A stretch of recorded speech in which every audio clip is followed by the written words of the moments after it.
Our fourth week of bringing you world and local news through the exciting new medium of television. President Truman expressed approval this morning of the Attorney General's investigation into who might be responsible for increasing prices on housing, food, and clothing. Mr. Truman said that this would constitute an effort to determine who is profiting beyond normal margins. And on the local scene, Mayor O'Dwyer said he'd like to see a grand jury established in each county to inquire into gambling practices. The mayor praised the Queens County grand jury for investigating alleged police grafting on bookmakers. Finally, President Truman will be in New York tomorrow to inspect the site of the new United Nations building and to meet with state and local Democratic leaders. They will return to Washington before nightfall. And now, a look at tomorrow's weather. Well, it's been rain and more rain. 4 soggy days. But that static cloud cover is finally blowing out to sea. And according to the Weather Bureau, we can expect clearing weather throughout the entire weekend. And that friendly old ball of fire in the sky is going to be smiling all along the eastern seaboard. Yes, all things considered, Jones Beach or Coney Island might be a good idea.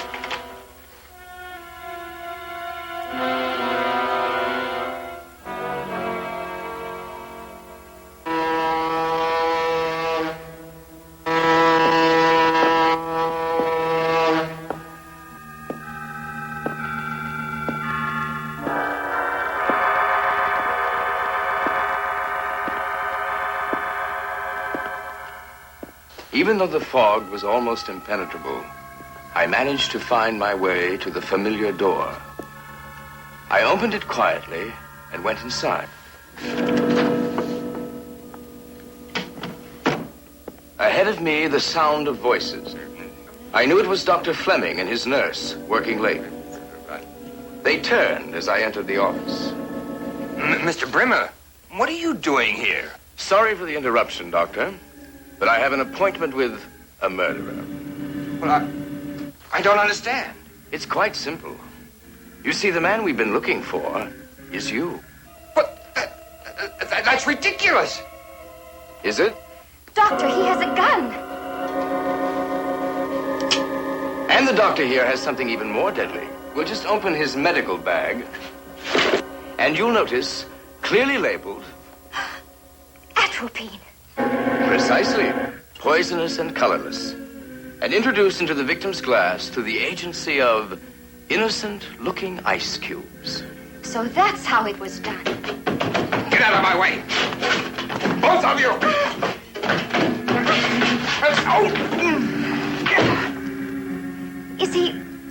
Is he all right?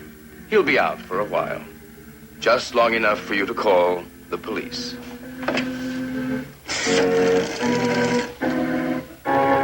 Tonight's episode of the Casebook of Simon Brimmer was brought to you by Vita Cream, the hair tonic for that shinier shine. Okay, we're in commercial. Stand by for the final announcement play out. I got a green guy with a shine that makes me squeal. It's the Vita Cream shine that makes me squeal.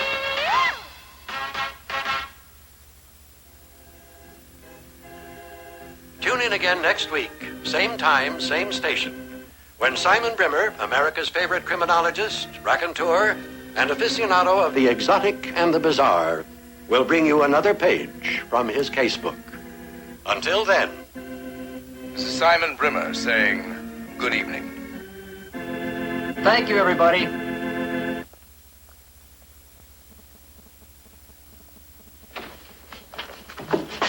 Nice show, huh, Mr. Brimmer? Hardly. All the thrills of a church picnic. No pace, no suspense, no story. We'll talk tomorrow, 9 sharp.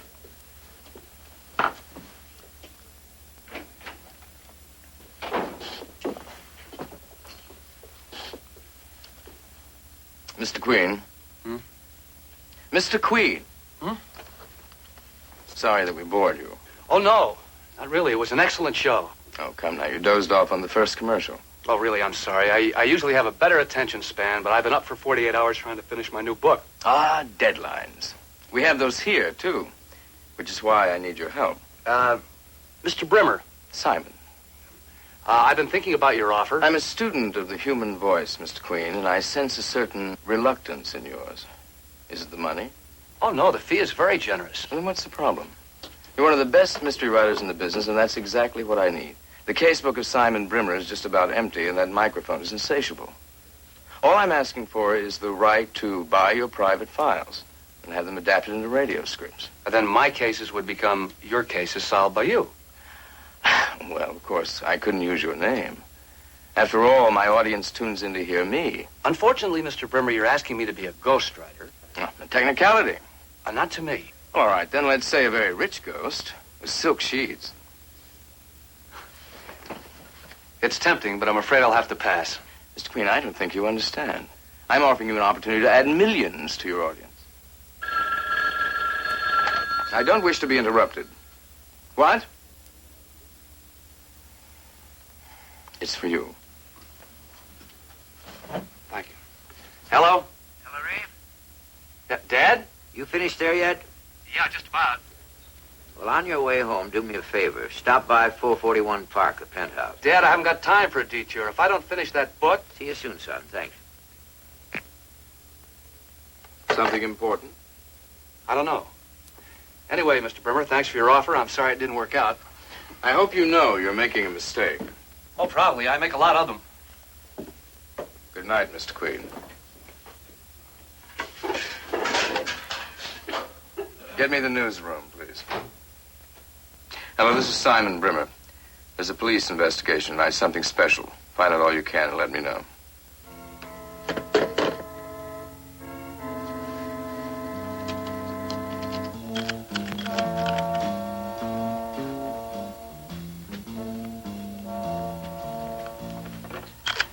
Almost as far-fetched as one of your books. A dying clue, which makes absolutely no sense. Which means, of course, it's right up your alley. Tell me about her. Name's Monica Gray, one of the top fashion designers since the war. Your wife would probably be wearing her fall line, if you were married. Attractive and vain. Why do you say that? How many of us keep framed photographs of ourselves? It's interesting. What? She's a puzzle addict. Yesterday's crossword. In the bookcase, she's got a thesaurus and a half dozen dictionaries. That's supposed to mean something? Maybe. Maybe not. Anyway, Dad, what's your reconstruction? Looks like it started in here. I'm sorry. Just get here. That's yours. Now, I assume she was working here. This is the only lamp that was lit. These must be her 3 previous collections. The Lady Ruth line in 45, Lady Thelma last year, and Lady Dulcea this year. It's a nice merchandising gimmick. She christened each style with a woman's name. That's right. Now, tonight she was working on next year's collection. How do you know? Because we found one of her sketches in the living room. Now, bear with me. She's working here. She hears a sound. Possibly the front doorbell. Right. Right. Now, she gets up, and she goes into the foyer.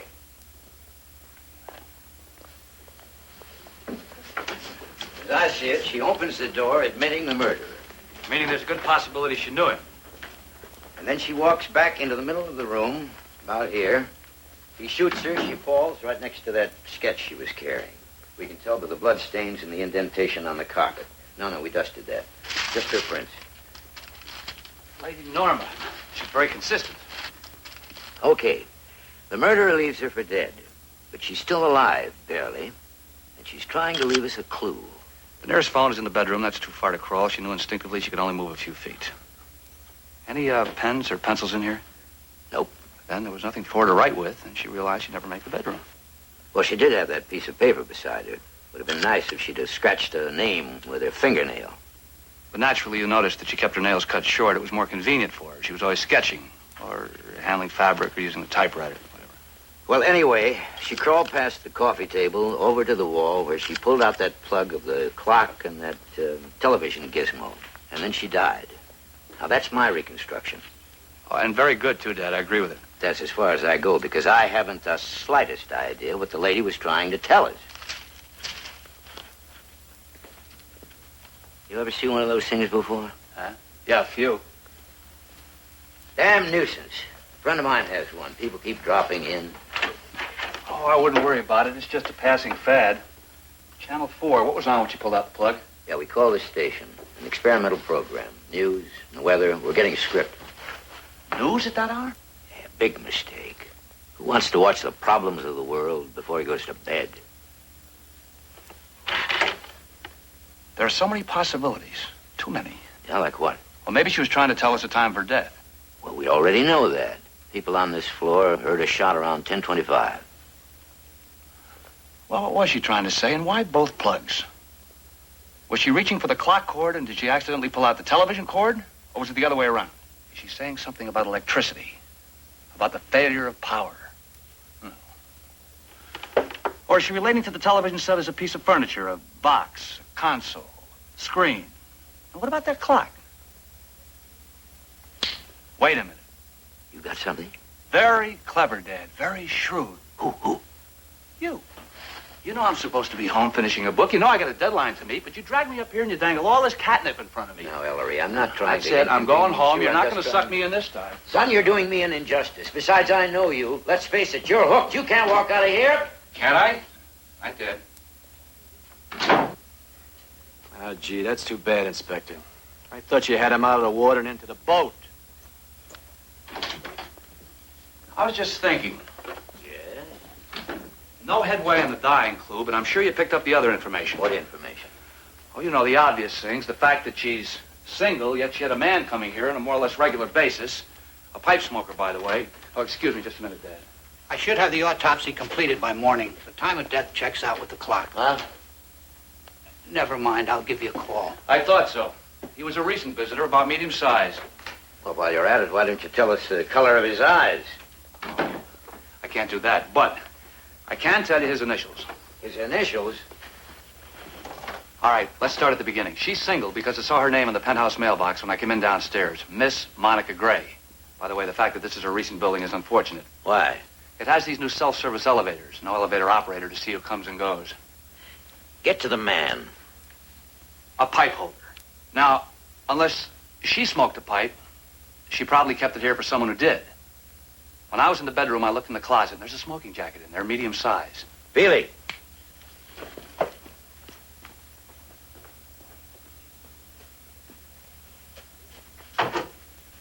Tobacco crumbs in the pocket, not stale. So he was here recently.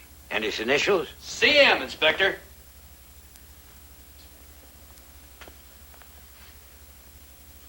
Anything else? No, that's about it.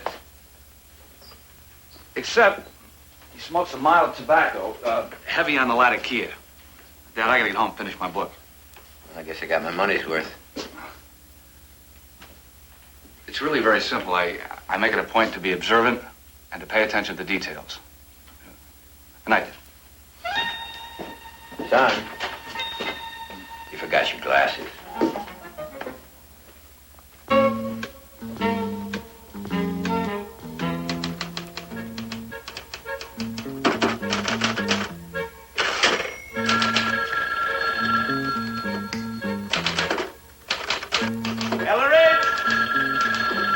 Ellery, telephone!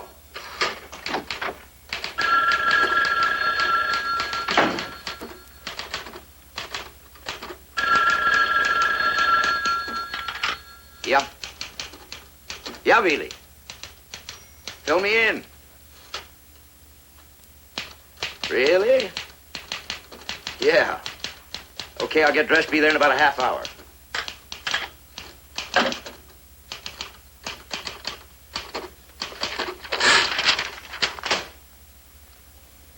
What'd you do that for? Only way to get your attention. Did you hear that call? Call? The telephone call. We don't have to worry about Monica Gray's dying clue any longer. Why not? Because we've got a pretty good hunch who did it. Our friend CM? Carson McKell. The Carson McKell? The same financier and philanthropist. And he owns the gun that killed her. You traced it? His name's on the license. 2 other facts. He's married, and get this. He and his wife live in Monica Gray's apartment building.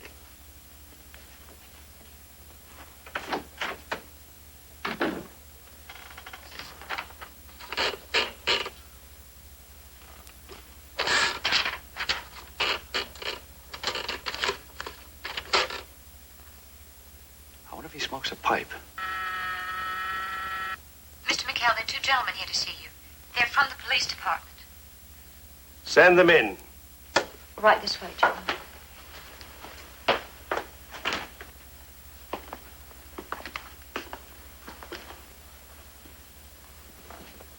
Mr. McKell, I'm Inspector Richard Queen. And this is Sergeant Bealey. I've been expecting you. Oh? Dad, Watterson should be here. I'll call him when necessary. This is my son and associate, Tom McKell. Mr. Watterson is our attorney. I assume you've come to talk to me about Monica Gray. Dad. Let me handle this. Miss Gray was a friend of mine, which I'm sure you know already. A close friend? I don't have to answer questions like that. Mr. McKell, this is a delicate situation, and you're an important man. But Miss Gray was murdered last night, and your gun was found in her apartment. I'm afraid that gives me the right to get personal. We'd had several burglaries in our building, jewelry, furs, and such. And Miss Gray lived alone, and she was frightened. She wanted something for protection. You gave her the gun? Yes, I bought it for her a few months ago. You have a key to her apartment? Yes. Then you were in the habit of visiting her. Inspector, I'm a married man, and this is very difficult for me. Gail, get Ben Watterson right away.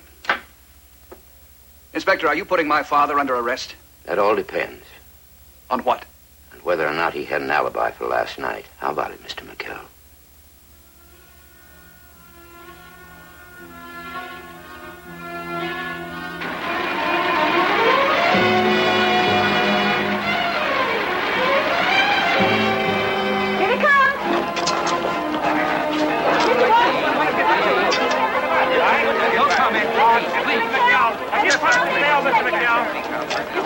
Move back. What is that? Let him out. Come on. Counselor, Mr. McKell. Mr. Watterson? What are you hiding, Mr. McKell? Why don't you make a statement? Counselor, my father's been through an ordeal. All he wants is a little privacy. So what are we going to tell our readers? Tell him that he's innocent. Mrs. McKell, are you standing by your husband? I mean, the rumors about his relationship with Monica Gray. Ramon, get us out of here. Counselor. Mr. McKell? I'm sorry about that, Marion. Oh, don't be. I'll get used to it. Ben, any reports come in from the private detectives? I certainly hope so. The papers have already tried and convicted him. Well, Marion, it's a difficult case. We're all going to have to go on hoping that something will turn up. We should make something turn up. And soon.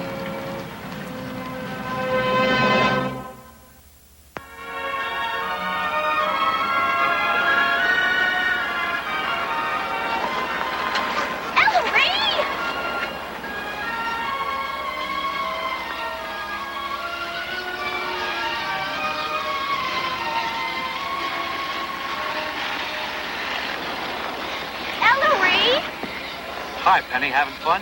How can I? I'm doing my Sonia Heaney bit, and you're not even watching. Well, I've been reading. I know you've been reading. You were reading at the zoo. You were reading at Schrapp's. I thought we were supposed to be spending the day together. Huh? We are spending the day together. Yeah, you were through nose in a book. I read this one. This is the one where the doctor's the murderer. Honey, I promised your parents I'd take care of you today. You're my cousin, and I love you. But if you ever do anything like that again, I'll break your neck. Now go skate. I'm bored with skating. Then what do you want to do? I don't know. We could find out where they're following us. Why, who's following us? Them.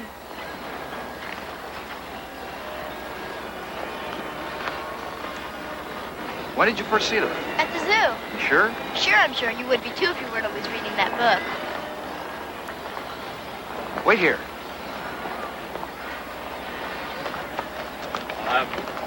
Mr. McKell? Do you know me? Well, everybody in New York knows you. You and your family come with the morning milk. We might as well tell him. We were following you, Mr. Queen. I guess we were trying to work up the courage to talk to you. Oh? Now that we're face to face, though, I'm beginning to feel a little ridiculous. Tom, I'm sure Mr. Queen has better things to do. Hey! Not necessarily. Have you two had lunch?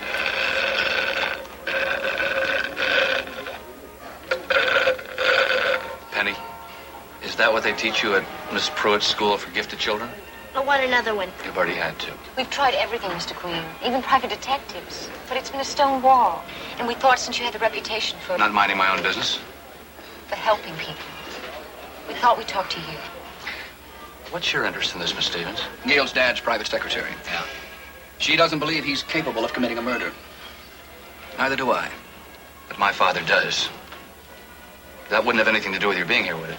Yes, well, partly. We thought you might be able to influence him. I mean, he hasn't been very helpful, at least as far as the alibi is concerned. Alibi? What alibi? There hasn't been anything in the papers. Mr. Queen, do me a favor. Let Dad tell you. Just give him 10 minutes. An unofficial visit. I mean, nobody even has to know you were ever there. Ellery doesn't have time. He has to take me to the museum, and then we're going shopping at Macy's. Well, I did promise Penny's parents I'd look after her today. But a matter of life and death, I'm sure they'd understand. So about my famous alibi. I'm beginning to think it was just a mirage. Mr. McKell, it might help if you give me some background. All right. It all started a few months ago. Actually, I met Monica in the elevator of this building. We struck up a conversation, and then I began to see her socially. Then I got into the habit of dropping by her apartment on Thursday nights. Don't be embarrassed on my account, Mr. Queen. I knew about it from the beginning. Oh, it's more or less an intuition. A wife can usually tell. Cream and sugar. Oh, black, thanks. Yeah, thank you. You were saying? Well, Marion kept it to herself for a while. And then, on the morning of the murder, she asked me point blank if there was another woman. I didn't know what to do. Yes, you did. You told me the truth. Carson promised to terminate the affair. That was good enough for me. Terminate.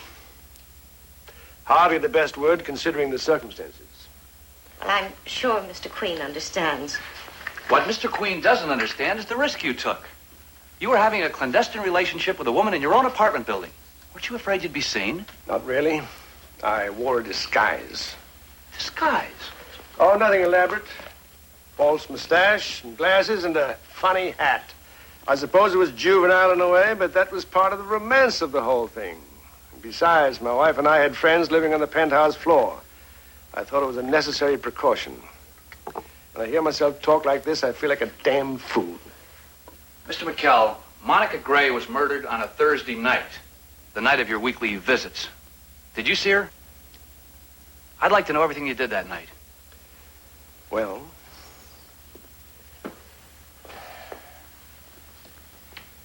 I worked late at the office that day.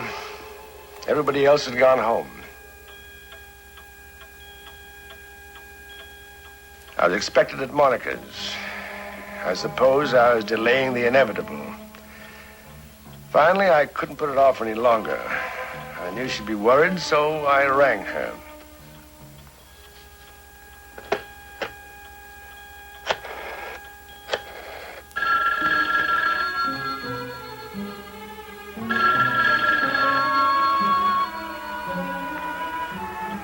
The phone rang for a long time, which was strange because I knew she was expecting me.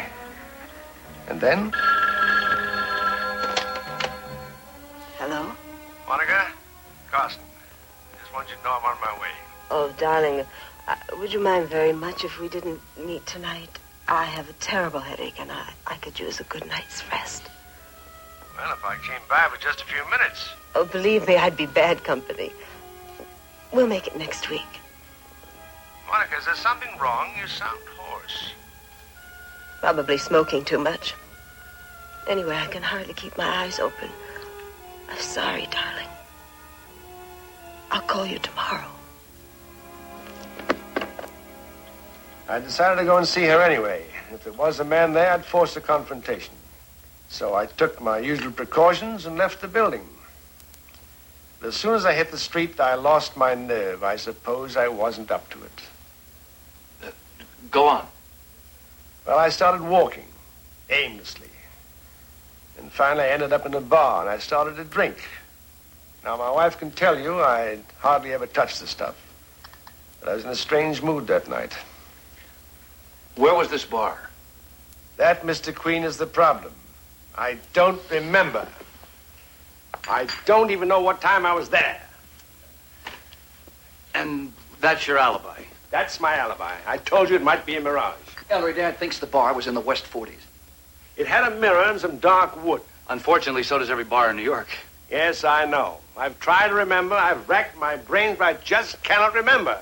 I had so much to drink, everything was a blur. No, Mr. Queen, unless I can find that bar, I haven't got a chance. May I use your phone? If you want privacy, there's one in there. Thank you very much.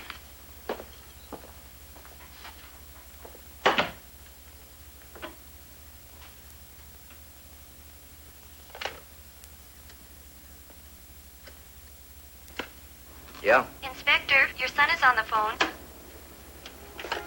Ellery? Dad, I've got a question about the McKell case. The McKell case? That's old news. Well, whatever it is, I want to know if he checked out his alibi. What alibi? You mean that cock and bull story about him stopping off at some bar? Why are you so interested all of a sudden? Dad, the alibi. I had 5 of my best men check out every bar in the West 40s, not to mention the 30s and 50s.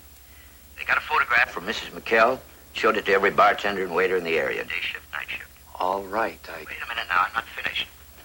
McKell's picture was in all the newspapers, and not one employee of one saloon came forward. Now, if anyone did see him that night, they're suffering from collective amnesia. You still there? I'm still here. I'm disappointed in you, son. Don't you think your old man knows his job? That alibi just won't hold water. All right, Dad, thanks.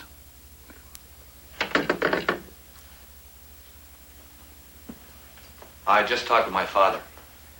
I can tell by your expression he wasn't very encouraging. I'm afraid he wasn't. I'm sorry.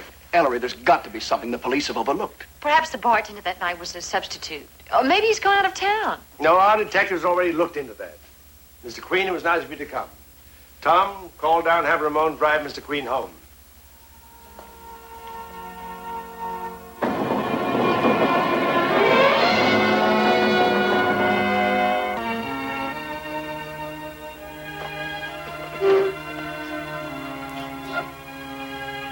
Smudges, half-obliterated specimens, and a number of reasonably clear prints. Now, those identifiable fingerprints, who did they belong to? Most were the deceased's. Anyone else's? Yes, sir, the maid's. And there were several clear prints of Mr. McKell's. The defendant? Yes, sir. Thank you. Your witness. Are you aware that Monica Gray's apartment was repainted and redecorated only 2 weeks before her death? Yes, sir, I was. Well, isn't it likely that literally hundreds of fingerprints would have been obliterated by a fresh coat of paint? I suppose so. So that whole armies could have marched through that apartment without your knowledge. Friends, neighbors, lovers. Objection. I have no further questions, Your Honor. I have one. Were Carson McKell's fingerprints at the scene of the crime, or were they not? They were. Thank you. That'll be all.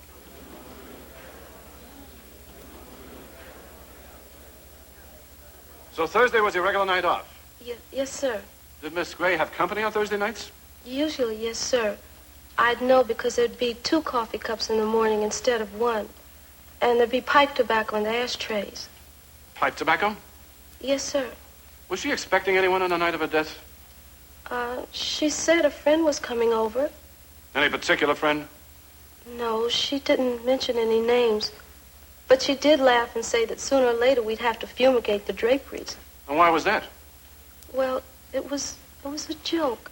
You had to know Miss Gray to understand. She was a very particular kind of a lady. She liked the things to smell nice and to look nice, and so she said we'd have to get rid of the smell of that awful pipe tobacco. No further questions.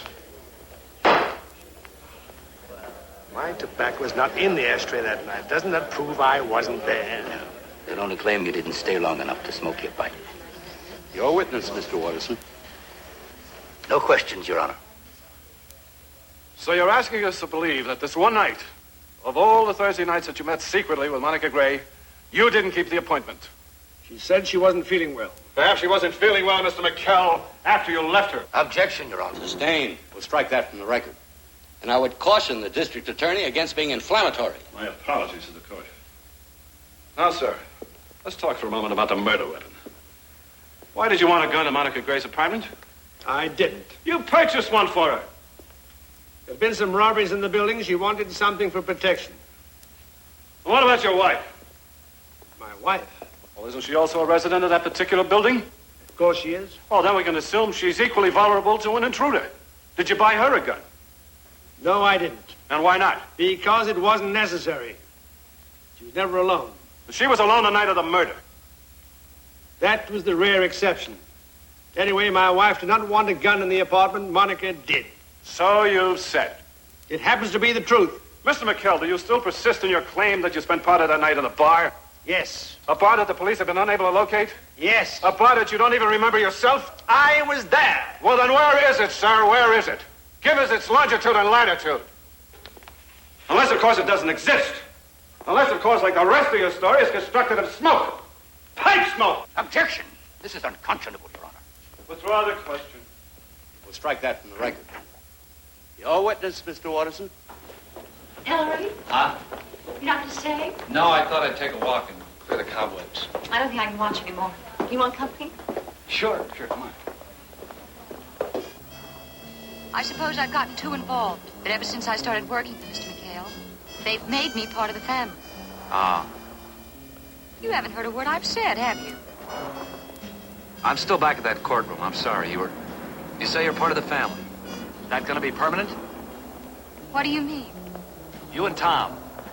I didn't know it was that obvious. Pure intuition. Reasonably accurate, too.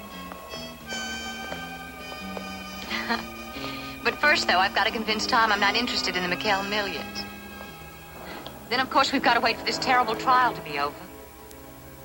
I guess I better get back. Of course.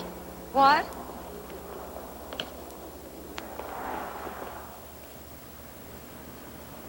You a cop? Me? No. Good. I mean, cops like to interfere with my freedom of artistic expression. My father really hates this guy. Says he's a crook. So I'm expressing myself in the American way. You like it? Terrific. Yeah, it's a work of art. You shouldn't be seen in public with me. Why not? Because I'm incredibly stupid. That's the photograph the police were showing to every bartender on the West Side. Of course it is. I gave it to them. Mr. Queen, I failed to grasp the significance of all this. Don't you see? My father made a mistake. We all did. He called in Sergeant Veely and he said, Carson McHale claims to have been in a bar the night of the murder. Check it out. So Sergeant Veely followed standard procedures. What procedures? He got a photograph from your mother. He had it duplicated and gave it to 10 or 15 plainclothesmen. He also described Mr. McHale. But something got lost in the shuffle. One little thing he didn't know. Mr. McHale wasn't himself that night. Exactly. What are you two talking about? Mr. McHale, you were wearing a mustache, glasses, and a hat. Carson McHale didn't go into a bar that night. It was Carson McHale in disguise. Of course! I was going to see Monica. I still had the makeup on. Remember you said you were going to stop by your office that night? Yes, well, of course drinking a little bit, as you said. Yes. But you had the presence of mind to change before you went home. He was staring us in the face all the time. The wrong face. Who could identify your father when he looked like somebody else? Of course. So now? Now we get another picture of Dad in disguise this time and have it circulated. Mr. Watterson, please. Let's just hope there's a bartender in this town with a very good memory.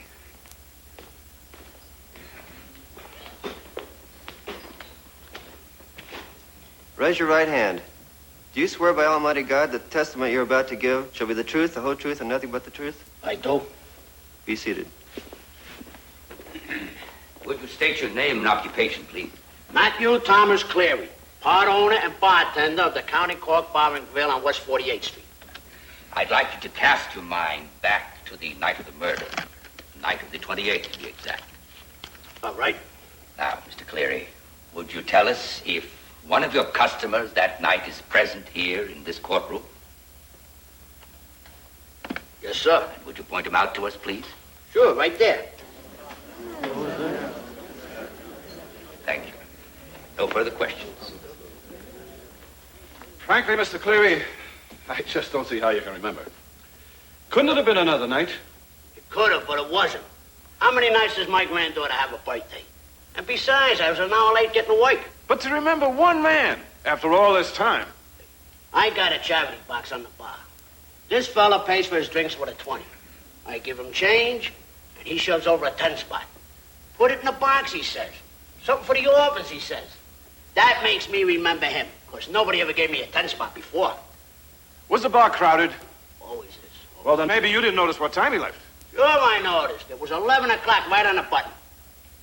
Mr. Cleary, this astonishing memory of yours. What's astonishing? Every night at 11 o'clock, I go out to get the papers. We both left together. No further questions. He was kind of in his cup, see? So I even got him a cab. No further questions. Just trying to be helpful, sir. Members of the jury, have you reached your verdict? We have, Your Honor. We find the defendant not guilty. Thank you, ladies and gentlemen. The jury is dismissed. Court is adjourned.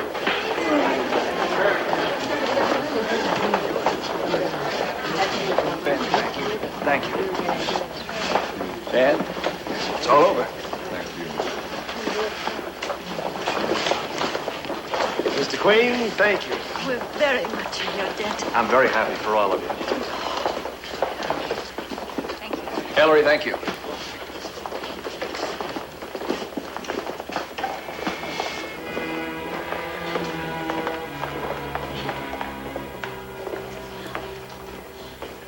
Congratulations, Mr. Queen. Perhaps you don't remember me. Yes, you're Simon Brimmer. Are you a friend of the McKells? No, just an interested bystander. I've been following the case.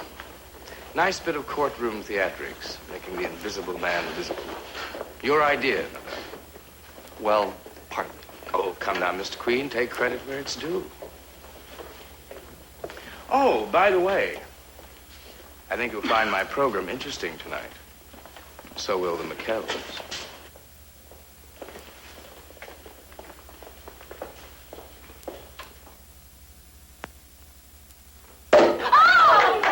Ellery, we should have invited your father. I guess he could use a drink. No, poor man. Now the case is open again. Oh, he's used to that. Yes, well, at least he's off our backs. Maybe now he'll come up with something. Woman like Monica Gray, she must have had at least a dozen enemies. I didn't meet her, but I wish I had. That's a strange thing to say. Why? Well, she was talented and beautiful. And cryptic. What do you mean? Oh, you're forgetting her farewell gift to us. The television set and the stop clock. Well, Ellery, now that Dad's free, it's not really your problem anymore. Oh, I wish I could believe that.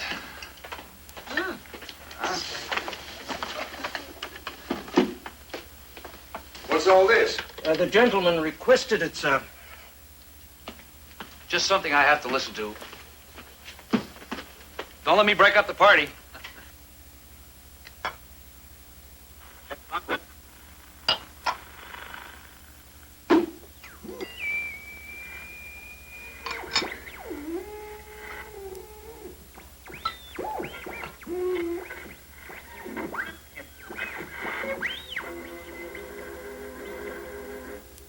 And now, that well-known expert in crime and deduction, Simon Brimmer.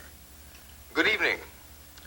Before bringing you tonight's drama, I'd like to introduce a new feature to our program. My comments on current and as yet unsolved crimes. A case in point, the Monica Gray murder. As my listeners may know from their newspapers, Carson McKell was acquitted today, which poses an interesting question. If McKell is innocent, then who's guilty? I do not pretend to have solved the case. Your humble servant is not permitted access to police files. But I do have information which New York's finest has overlooked. Allow me to introduce my guest, Miss Cora Edwards. Welcome, Miss Edwards. Please don't be nervous. Yes, sir. You were Monica Gray's maid, were you not? Just Speak right into the microphone. Yes, sir, I was. Is it true that I contacted you today and asked you a very simple question? Yes, sir. You wanted to know if anybody visited Miss Gray on the day of her murder. Precisely. The most obvious question in the world. And yet the police never asked it, did they? No, sir. I guess they were so sure Mr. McKell murdered her that they weren't looking for anybody else. And you never volunteered this bit of information. No, sir. They said they knew who did it. They said Mr. McKell did it. Yes, but now we know it wasn't Mr. McKell. And according to what you told me, Monica Gray did have a visitor that day. You only heard fragments of the conversation, but you said you saw Monica show the visitor a gun. That's right. Cora, who was that visitor? Cora?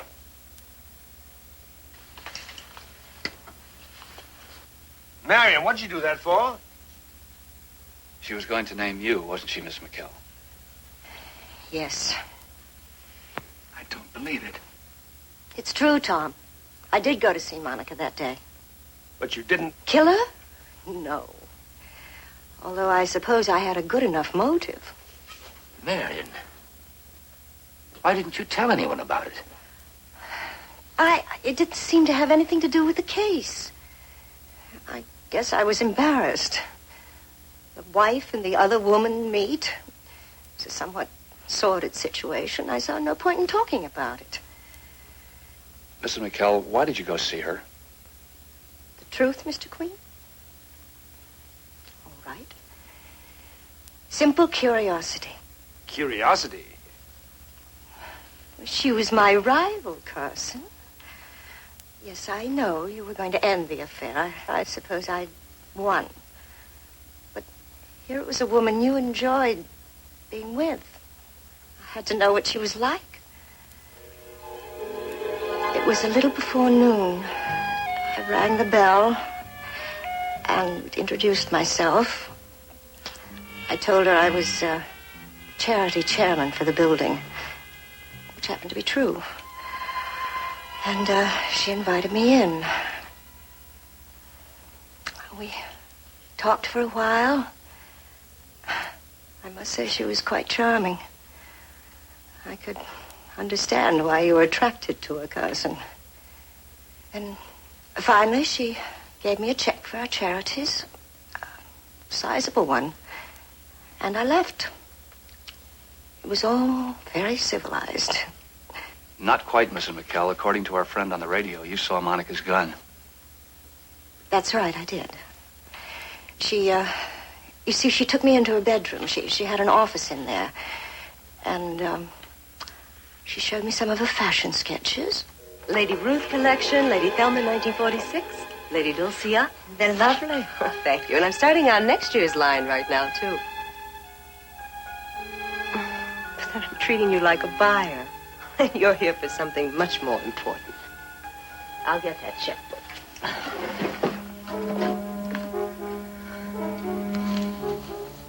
Oh. It's a necessary evil. I don't even know how to use it. Is it loaded? Yes, but it has a safety catch on. I don't like having it, but there's so many robberies in the building this year. Let me write the check. I suppose the maid happened to look in while she was showing me the gun. But it was all perfectly harmless. Excuse me. There's two gentlemen to see Mrs. McKell. What two gentlemen? I have a hunch one of them's a relative of mine. Evening, folks. Sorry to interrupt. Hello, son. Quick trip, Dad. Brimmer's hardly off the air. He called before the show and gave us a preview. What do you want, Inspector? Just like to ask your wife a few questions. No, absolutely not. I'm sorry, young man. This is official. She'll either answer here or downtown. Now, we've already been through some of that, Dad. Mrs. McKell did visit Monica, and Monica did show her the gun for easily explainable reasons. That's fine. We'll get to that. Right now, I'd like to ask you where you were on the night of the murder, Mrs. McKell. Marion, as your attorney, Please, Ben. I was in our apartment.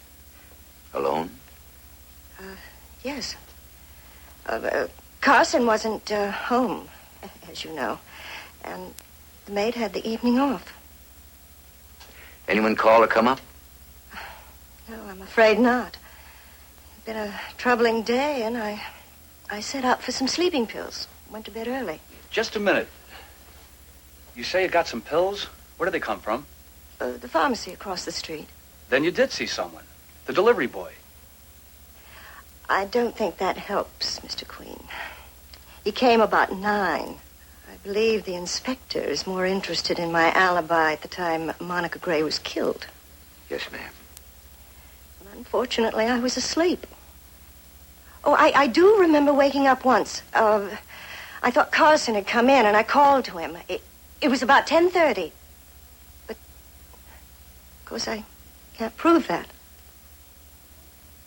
I'm afraid I'll have to ask you to come along with me, Mrs. McHale.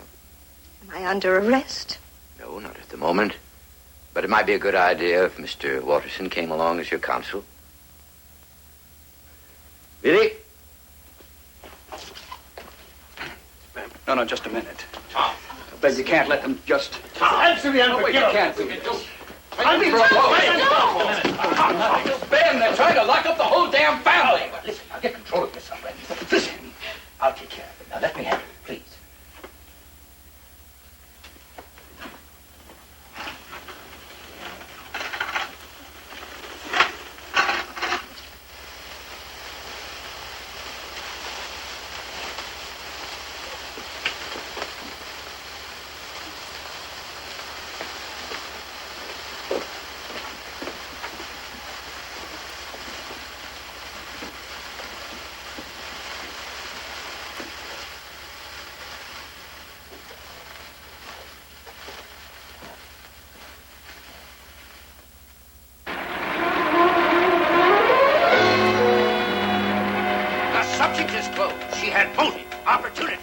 She hasn't got an alibi.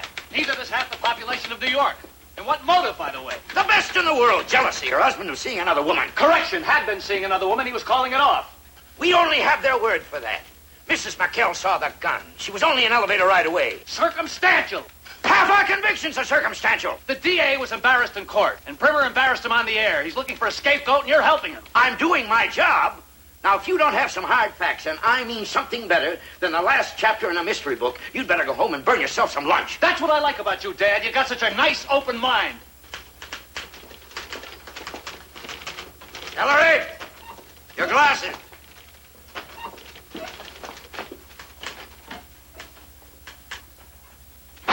Billy, I've got a personal problem, and so does this department. What's that, Maestro? My father is dangerously close to becoming senile. I heard that, and I want you to know I'm changing my will. Don't be too hard on him, Maestro. The DA's been on his back. We've had nothing but murders, arson, and robberies around here. Post-war prosperity, Billy. You know what's funny? We had another robbery in the McHale building last week. Really? Yeah, some guy got away with a mink coat and a pair of ladies' diamond earrings. Monica's gun. What? Don't you remember? The reason she had it was because of all the robberies in that building. Yeah, that's right. Wait a minute. You don't think she was killed by a thief, do you? I'll know better when I see the files. What files? The ones you're going to get me. Fact sheets on every robbery in that area in the past 6 months. Maestro, I can't. That's not even my Please, department. Billy, We got rules. please, try to have it at my place by this afternoon. But, Maestro... Billy, please, it's been a very bad day for me. Besides, I've just been disinherited.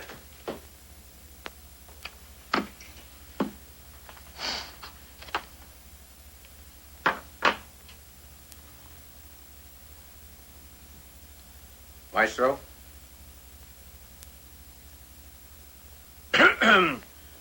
Maestro.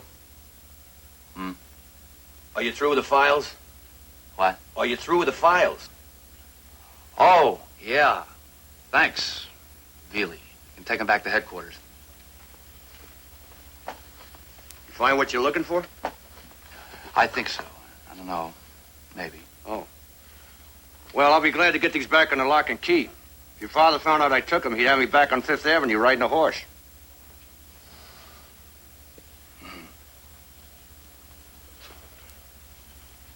Really? Huh? Would you mind letting yourself out? Sure, Maestro. No problem. Okay.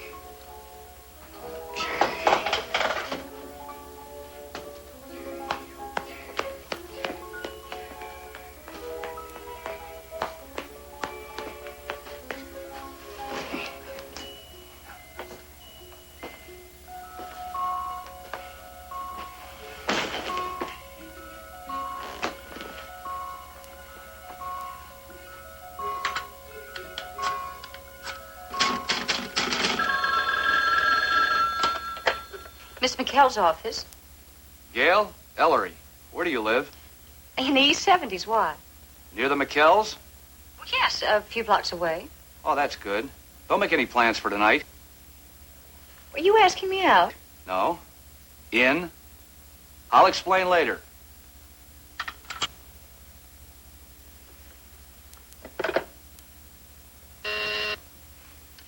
Yes, Miss McKell. Gail, come in for a minute, will you? Certainly.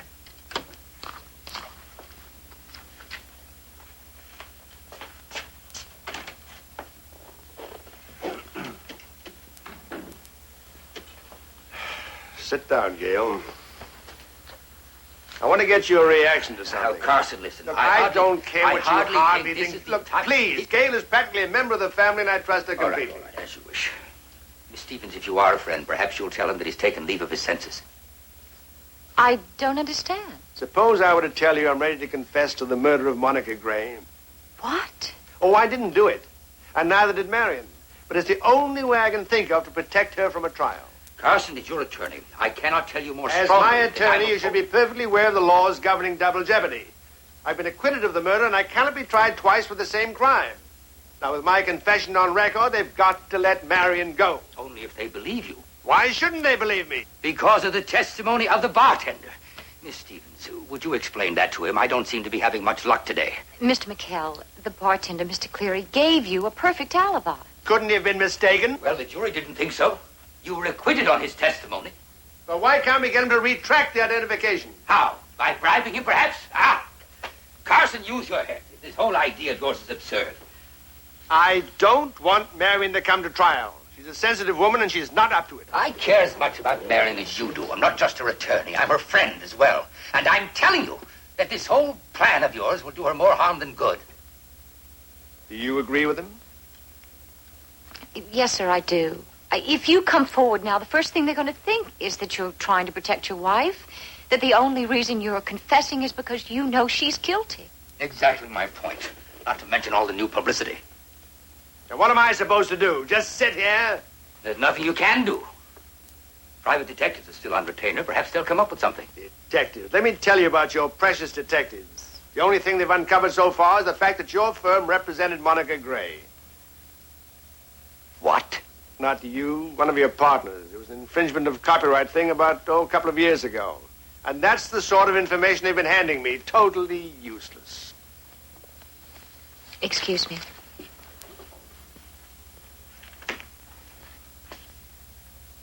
Mr. McKell. Yes. I don't know if this would be at all encouraging, but Ellery Queen just called. He wants to see me. Socially? Well, no, I don't think so. I'm sure it has something to do with the case. And it's funny. What? It seemed very important to him that I live near you.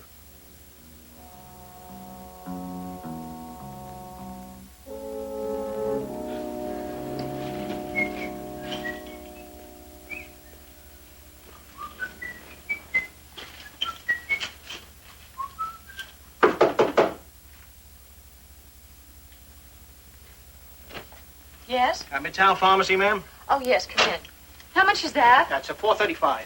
They sent the right pills, didn't they? I'm sure they did, ma'am. They don't make mistakes with medicine, ma'am. Well, it's not really medicine. It's just sleeping pills. I had my doctor call over. If I don't get some sleep tonight, I think I'll collapse on my job. City getting to you, ma'am? Oh, the sirens and barking dogs and the people upstairs. It sounds like they're walking around in football cleats. Now, this should do the trick, ma'am.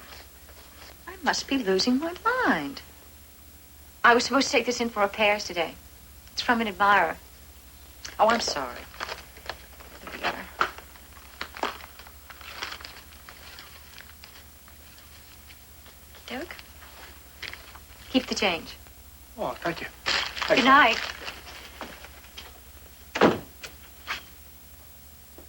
Was I convincing? You were brilliant. No wonder I was star of my high school play.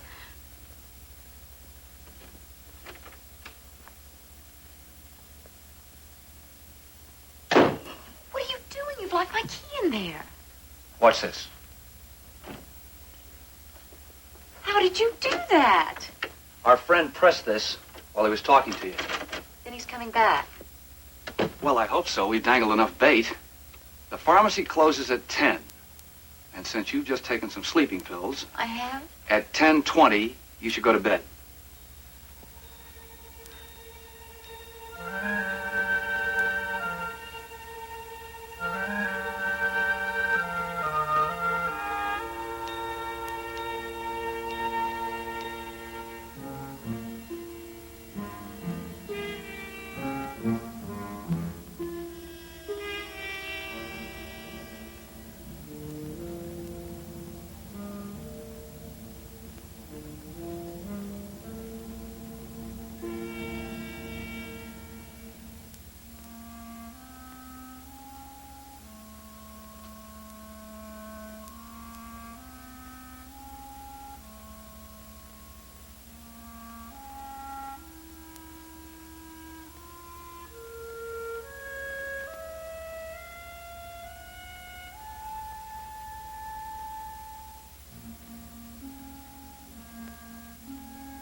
Didn't she leave you a big enough tip?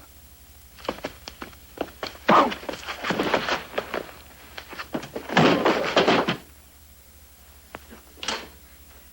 how on earth did that table get here? All right, just stay where you are. Oh, now take it easy. You fire that thing, you'll have the whole building up here. Hey, come on. The two of you. Into the bedroom. Come on. Why? What do you mean, why? I'm going to put you in a closet, and I want to get out of here. Now, come on. But we already know what you look like. All right, so I'll leave town, but I want a head start. Congratulations. What the heck are you talking about? Eddie, it's Eddie Carter, isn't it? Eddie, you're in a lot more trouble than you think, but perhaps I can help you. Because you're obviously not a killer. Wait. How the heck did you know my name? Gail, would you make Mr. Carter some coffee? Oh, relax, Eddie. There's no phone in the kitchen. Besides, I think it's in your best interest if we have a little talk. What the heck is going on around here? Just sit down, make yourself comfortable, put your feet up. Relax. Yeah.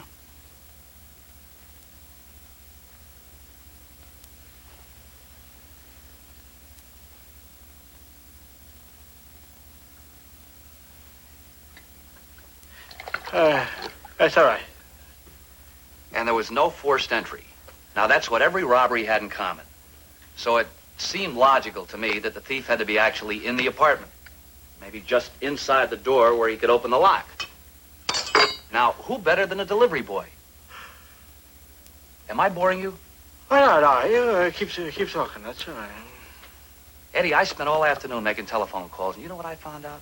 I found out that almost every robbery occurred after you made a delivery from the Midtown Pharmacy, usually sleeping pills. Nice way to make a living. He knew they'd be asleep, so he just walked in. Wait, get to the point, will you? Oh, the point is that you work across the street from the McKell apartment. And on the night Monica Gray was killed... Hey, wait a second. You're not going to pin that murder on me. Sit down, Eddie. Sit. Yeah, a lot of robberies in that building. I didn't kill her. Yeah, but the police will think you did. I didn't kill her. Now, that's where I can help you. But you're going to have to tell me the truth, and you're going to have to admit that those are potent sleeping pills. Maybe, but they make for pretty lousy coffee.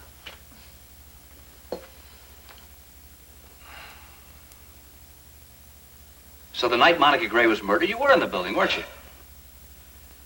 You're asking me to convict myself. For robbery, not murder. And since I got a notion that there's enough evidence in your apartment to put you away, a little cooperation on your part might make things easier. Yeah, all right. I made a delivery to Mrs. McKell. Is that against the law? What time? About 9 o'clock. You left the door unlocked, but you came back later, didn't you? Eddie? Yeah, I guess. Now, this is very important. What time? 10:30. How can you be so sure? Because I get off duty at 10. And besides, I read in the paper the next morning the girl was killed while I was in the building. So I damn well better remember, right? Ah. Eddie, at 10:30, you were in the McKell apartment. Why didn't you steal anything? Because the old lady woke up. Bingo. Mr. McKell was in bed? That's right. She scared me half out of my mind. With all those pills, I thought she'd be out like a light. I guess she heard me. Then she started calling from the bedroom. I guess she thought I was a husband or something. What did you do? What else? I got out of there. So she was in the apartment, half asleep on the night of the murder. That's right. Thanks, Eddie. Thanks a lot. You've been a great help. You'll tell that to the judge, won't you? Let's go. Eddie?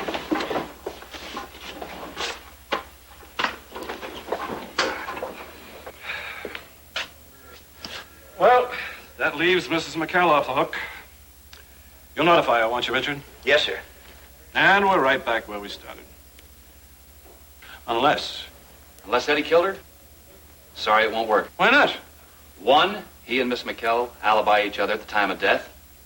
2, Eddie had his own gun. Why would he use Monica's? And 3... Monica didn't order anything from the pharmacy, so there was no reason for him to go to her apartment. Very good, Dad. Oh, thank you. Yeah, terrific. Except that now we have no suspects and no leads. Satisfied, Ellery? No, not really. No, this is the only case where I spent all my time proving who didn't commit a murder. Well, there's nothing more to be done here tonight. I'm going home to a double scotch and an angry wife. Pleasant dreams, gentlemen. Richard, I'll expect you to have something for me real soon. Yes, sir. Ellery. Maybe I ought to take the gold watch and retire. Maybe you should get a good night's sleep. Come on, Dad, I'll drive you home. Son, you are my only child and a comfort in my old age. Inspector? Yeah? But you are the worst driver in the world. If anybody gets behind that wheel, it'll be me. Messenger boy just delivered this. There's no return address. Who hired the messenger boy? He doesn't know. Stuff came in the mail with some cash. What is it? Unbelievable. Dad, what is it? Just what we've been looking for. Ellery, I think we have our killer. To whom it may concern, this will solve all your problems. Huh. It's dated the night of the murder with a notation of the time, 9 o'clock. Now, that was an hour and a half before the murder. Go on. Carson McKell's son came to visit me tonight. Keep reading. He demanded that I stop seeing his father. He was extremely angry, and the next thing I knew, he was trying to strangle me. Then he got frightened and ran out of the apartment. I'm convinced that he's a dangerous person, and if anything happens to me, he will be responsible. I'm giving this letter to a friend who will deliver it to the police in the event of my death. Signed, Monica Gray. We'll have the handwriting checked, of course. If it turns out to be hers... Then you'll arrest Tom. Funny. What? First the father, then the mother, now the son. We can't seem to get away from the McKell family, can we?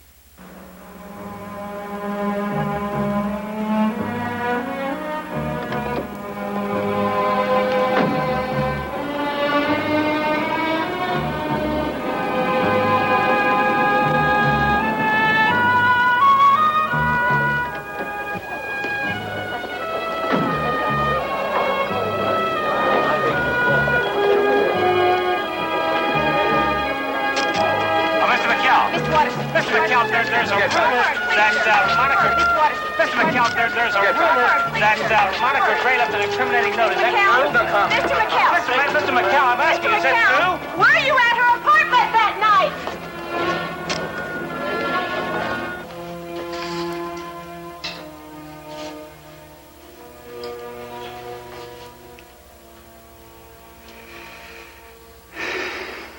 What can I say? It's true. Tom, you don't have to volunteer information. I want to, Ben. It's about time this came out. Then you're confessing? Not quite. I mean, I was there that night. I did lose my temper and try to kill her, but when I left her, she was alive. That's easily proved. How? Because if you'd killed her, she couldn't have written the note. Let's not get ahead of ourselves. Mr. McKell, maybe you'd better tell me what happened. Well, I knew for a long time that Dad was seeing another woman. You thought you were being subtle about it, but it was pretty obvious. Yeah, I didn't know what to do. But finally, on the day of the murder, I looked through Dad's appointment book. The name Monica Gray kept turning up. So that night I went to see her. What time? It's about 8:30. Well, anyway, I told her who I was, and she let me in. Well, I have a pretty low boiling point, and I wasn't very diplomatic.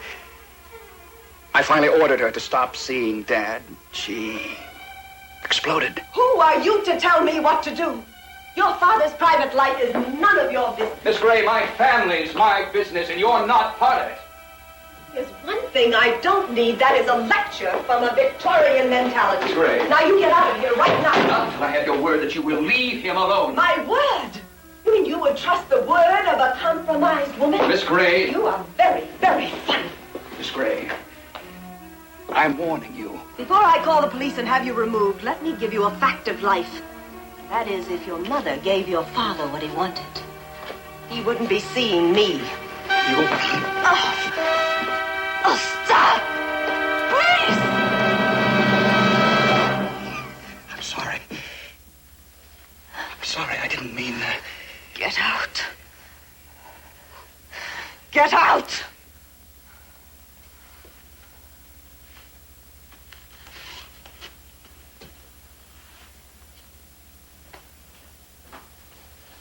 I'd never come so close to killing a person.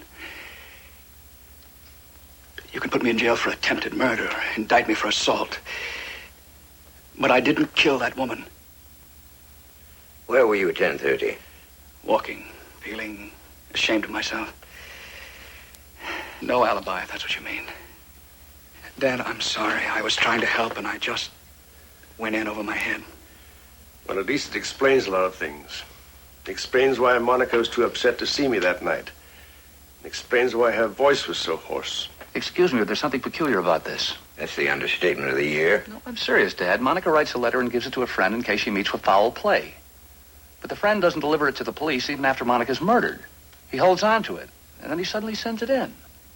Why? I can tell you that. I was being blackmailed. You were what? 2 days after she was killed, I got her letter in the mail. A photostatic copy. There was a note with it threatening to send the original to the police unless I paid $500 a week. To whom? No name and no address, just a box number at the post office. And you paid, naturally. Oh, wouldn't you? The one thing our family didn't need was more scandal. But why would the blackmailer stop the money machine? Why would he send this stuff to us? Because I finally got tired of being taken. I tried to find out who he was. How? Last week when I made my payment, I hired some detectives to watch the box. But he must have seen them, because he never picked up the money. I guess this was his way of getting even. You seem disturbed, Mr. McKell. I am disturbed.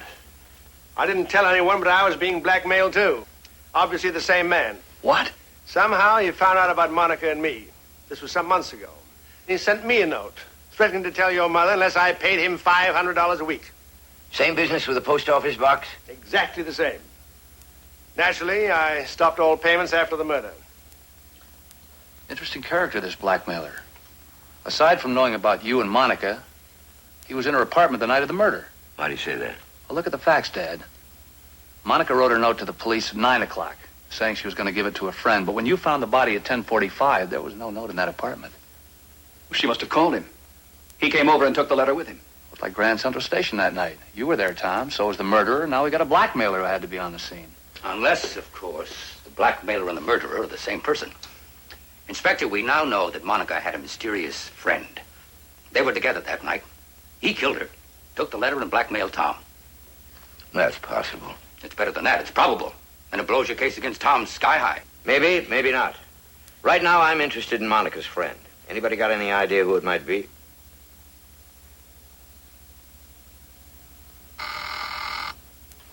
Yep. Gentleman to see you, Inspector. Mr. Brimmer. Who? America's favorite connoisseur of crime, Dad. By all means, let's see him. Send him in. Well, I'm sorry, Inspector. I didn't know you were occupied. Perhaps I should come back later. Not at all. Not at all. My father always has time to talk with a concerned citizen. The McKells, Mr. Watterson, Simon Brimmer. A genuine pleasure, gentlemen. Not for me, Bremer. You're the one who involved my mother. I never said she was guilty, Mr. McKell, only that the police had overlooked significant information. No offense, Inspector. What do you want? Just a fact or two. Rumor has it that Monica Gray left a note implicating young Mr. McKell here. That's none of your The business. rumor's true. The note was missing when the police arrived, but somebody sent it to my father just yesterday. Ah. Then no doubt you've deduced that somebody else would have to be there the night of the murder. Something like that, yes. Thank you, Mr. Queen. Thank you very much. You've just given me the last piece to the puzzle. I have? I can see the answer still eludes you. A pity. But if you listen to my program this evening, everything will be crystal clear.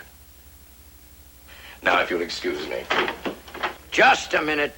If you're withholding evidence... It's not evidence, Inspector, just deductions. And that's hardly a crime. Good morning. Why did you give him all that information on a silver platter? Because I think he's onto something. What? I have no idea. But along with a few million other people, we're going to find out tonight.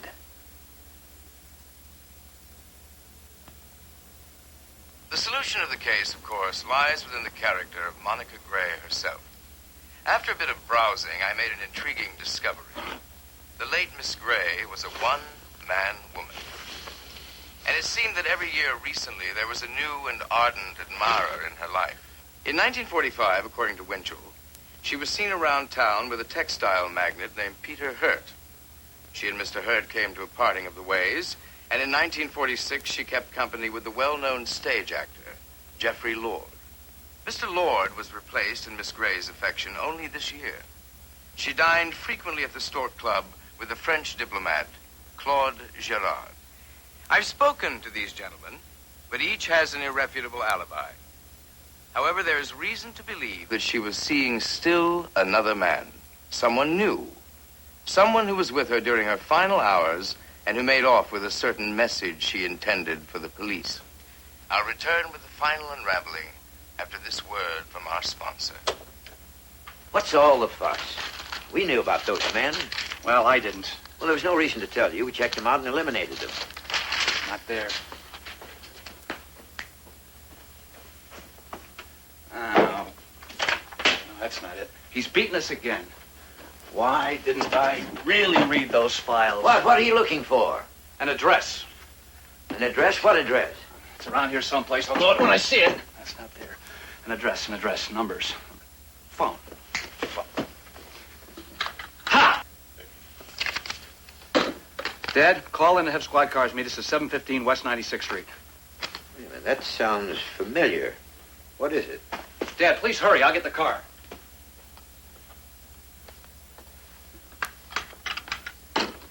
A new lover. A man who knew about her relationship with Carson McKell and blackmailed him.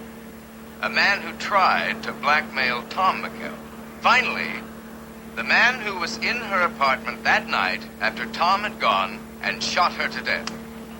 What are you doing? It's all right, Dad. I know what he's going to say. I should have guessed it months ago. Guessed what? And that's a red light.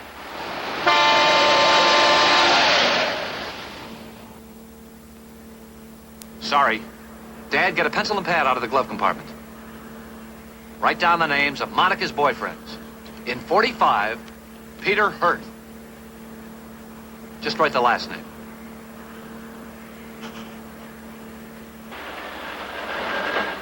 And the next is... It's green. Who? The light, it's green. Oh.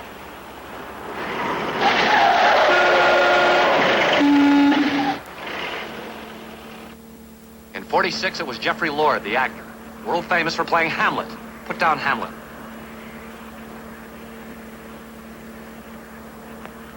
In 47, Claude, the diplomat.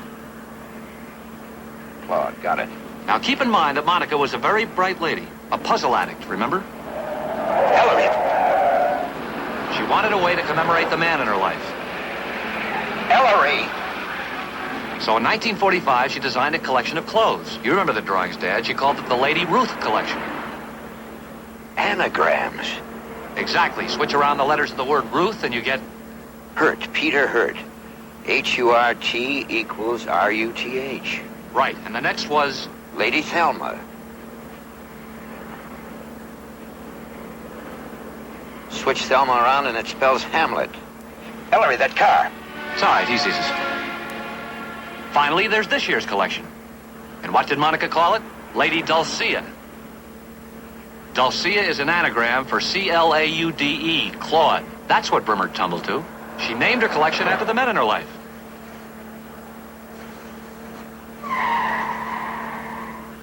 Stop the car. No, we're not there yet. And we won't get there with you driving. Now stop the car and get out.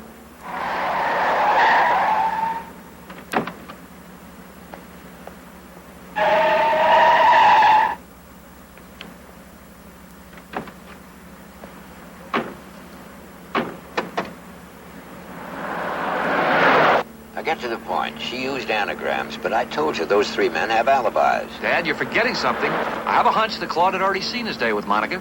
She had somebody new. Carson McHale. No, I don't think so. I mean, one of her long-term affairs. She had a new collection on her drawing board. She was working on it when she was killed. Yeah, on a pencil sketch. Right. Now, what was it again? Lady Norma. I don't believe it. It's Ramon. The McHale chauffeur and Monica Gray's last lover. The man who, by all logic, was with her in her apartment that night. Carson McHale was right. She was expecting someone else. As soon as Tom ran out, she called Ramon. When he arrived, he saw the letter she had written to the police. It was a golden opportunity for further blackmail. Perhaps they argued. Perhaps their relationship was already showing the strain of their differing social stations. In any event, Ramon almost certainly knew where the gun was kept. He took it from its drawer, aimed it at his lover, and...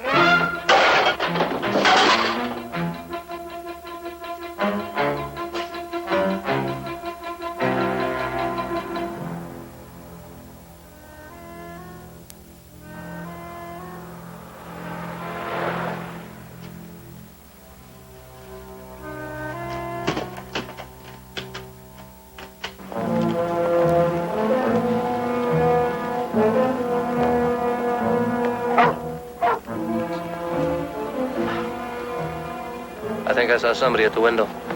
Well, he's not in there now. Well, should we wait for the inspector? Yeah. Cover the back and the front. Tell him.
There he is, Sergeant.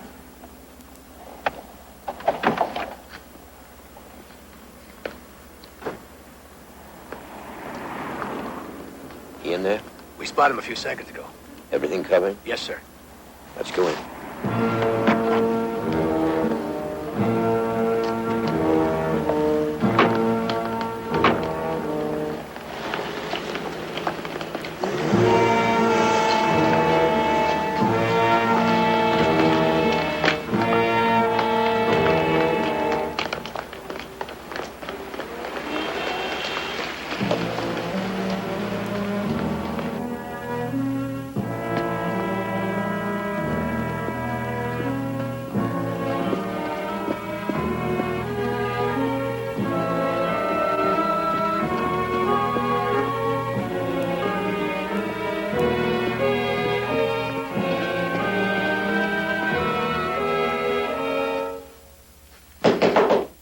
Ramon!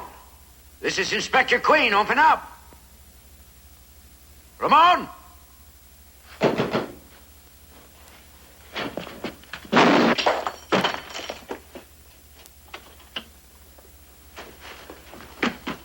Billy! Fire escape. See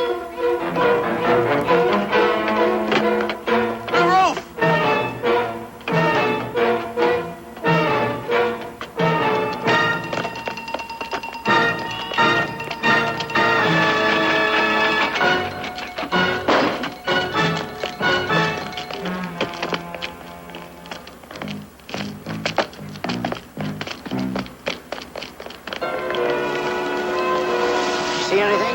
No, but they're up there.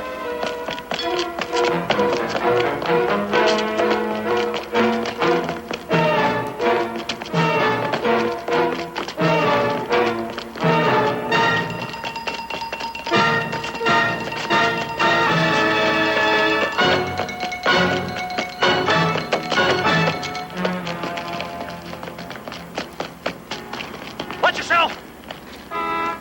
Ramon, you'll never make it! Come on, let's go downstairs, huh? We'll have some coffee. Come on.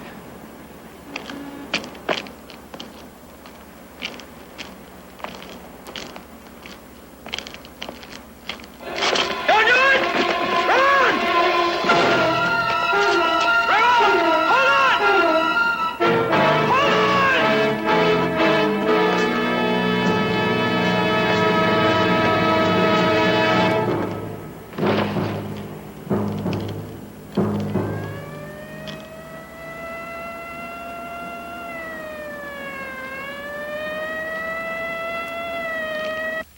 Well, I realize the weather's subject to change, but that itemized list I gave you is just that. It's an itemized list. You should be able to get all the pieces out. Oh, they won't be tied up at that time. Good. Then the trucks will be working. Good. You'll have all of Monica's stuff delivered. What? Oh, sure you can use the police photographs. Right. And you will have it delivered. I can count on that. Thank you. You're up early. Excuse me. I didn't go to bed. I've been up reading. Well, that's the script for the news and weather program on TV. You've read that 100 times. Well, it just goes to show you how stupid I am. Ellery, give it up. The case is closed. Ramon even saved us the cost of a trial. He didn't kill her. What? It's taken me this long, Dad, but I finally figured it out. Ellery. The solution. The end of the case. It'll come at 10:25 tonight. You're saying... I know who killed Monica Gray. Dad, I'll make you breakfast. Do you know who killed Monica Gray? If you've been watching closely, you have all the information you need. You know, for example, it's not the father because I proved him innocent. Or did I? Maybe it's the mother, or the son, or the faithful secretary, or maybe it's somebody on the sidelines. But don't go too far afield. It's not my father. At least I don't think it is. Well, good luck. Hey, you're probably way ahead of me anyhow. Hey, Dad. Breakfast?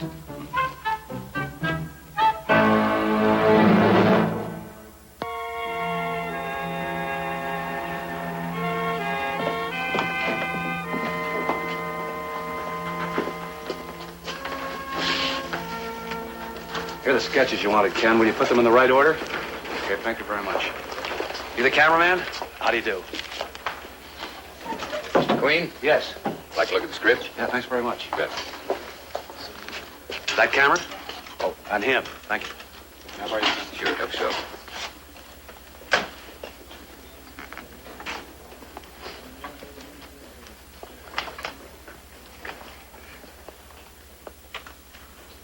Mr. Queen, I think we've waited long enough watching you arrange this boring paraphernalia.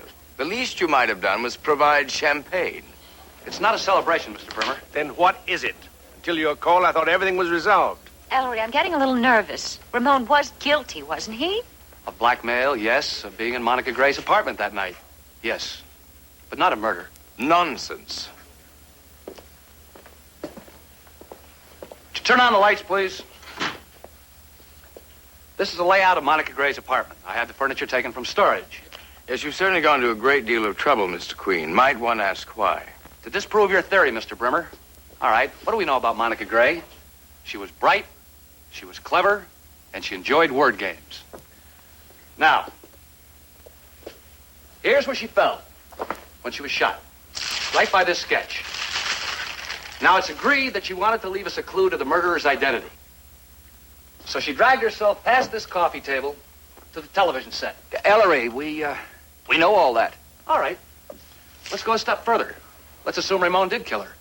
Why on earth didn't she just hold on to the sketch? It was right there. And written on it are the words Lady Norma. Norma being an anagram for Ramon. Why crawl clear across the room when the best clue was just inches away? And another thing. A planter in the shape of a car. Ramon was the chauffeur. She wanted to blame him. All she had to do was grab the car. We would have found it in her hands, but she didn't. Why? Because he didn't kill her. She wanted to implicate somebody else. Ellery, it's almost 10. Thanks, Dad. The gentlemen in the next set are going to recreate the exact news broadcast that was on the air that night. They have the original script, and because television timing is so very accurate, it should be interesting to see what was on the screen at 10:25. They've hooked up Monica's television set, so the broadcast will come from there. 10 o'clock. Good evening. This is our 4th week of bringing you world and local news through the exciting new medium of television, your window on the globe. President Truman expressed approval this morning of the Attorney General's investigation into who might be responsible for increasing prices on housing, food, and clothing. Mr. Truman said that this would constitute an effort to determine who is profiting beyond normal margins. In Nuremberg, 21 former officials of a chemical trust pleaded not guilty when arraigned before the War Crimes Court on charges of having plotted the war for corporate gain. And on the local scene, Mayor O'Dwyer said he'd like to see a grand jury established in each county to inquire into gambling practices. The mayor praised the Queens County grand jury for investigating alleged police grafting on bookmakers. Finally, President Truman will be in New York tomorrow to inspect the site of the new United Nations building and to meet with state and local Democratic leaders. They will return to Washington before nightfall. And now, a look at tomorrow's weather. Well, it's going to be rain and more rain. 4 soggy days. But that static cloud cover is finally blowing out to sea. And according to the Weather Bureau, clearing conditions will continue throughout the weekend. And that friendly old ball of fire in the sky is going to be smiling all along the eastern seaboard. Yes, all things considered, Jones Beach or Coney Island might be a good idea. Stop. Monica was dying. She looked up, and what did she see staring her in the face on her television set? The sun. S-U-N, but also S-O-N. And remember, Monica liked word games. Simple process of elimination. Gail had no motive, so let's talk about the McKell family. Father, alibi. Mother, alibi. But son... No alibi. Out walking. That's why she pulled the plug on the clock. She wanted us to know what was on television at exactly 10:25. The son, Tom McKell.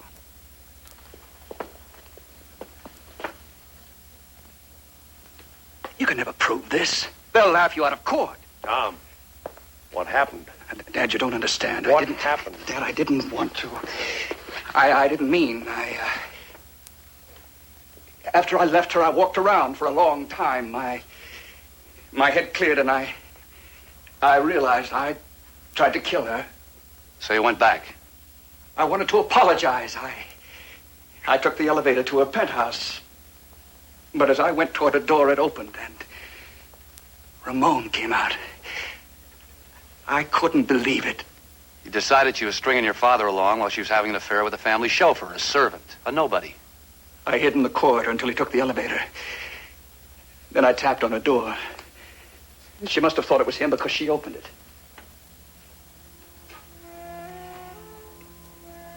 I didn't know what I was doing. I yelled at her, called her every name in the book. I threatened her. And then? She got her gun. I took it away from her and... Tom, it was an accident, wasn't it? I don't know. Dad, I never would have let them put you or Mother in prison. If necessary, I would have confessed. Really?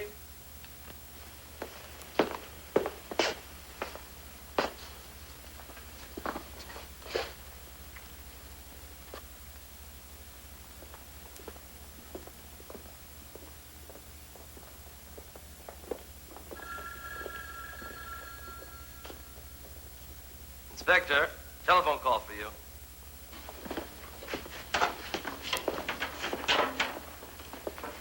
Nice piece of deduction, Queen. You know, when the dust settles from this, we really must have lunch. With the publicity from this, there's no question that you and I... Right. Thank you, everybody. Come on, Dad, let's go home. Well, I can't. We've got to go down to Gramercy Park. Somebody just murdered a millionaire art collector. Just your kind of case, Ellery. Good night, Dad. Really very strange. 30 paintings in the house, all of them turned to the wall. See you at breakfast. What harm would it do to take a look?